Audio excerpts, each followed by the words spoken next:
È stato presentato stamani nella sede di Udine della Regione il super dizionario della lingua friulana a cura dell'Arlef. Ce ne parla Sebastiano Franco.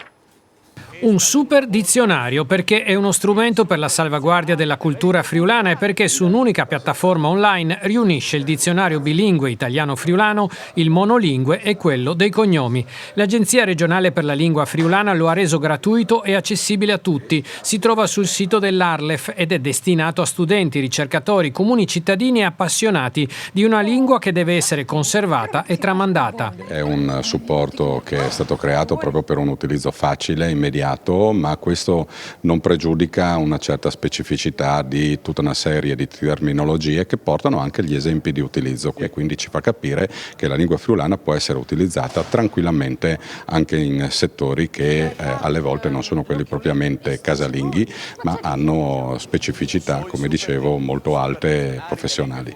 70.000 voci italiane e più di 68.000 friulane nel dizionario bilingue, 7.000 lemmi e 51.000 frasi in quello monolingue e poi ci sono 8.000 cognomi per poter risalire al significato e alla storia di un cognome. Dove si trova sia la spiegazione dell'origine del cognome, sia anche tutta la documentazione bibliografica e anche archivistica, come per esempio quando è stato trovato, o meglio di che data è il primo documento che attesta quel cognome.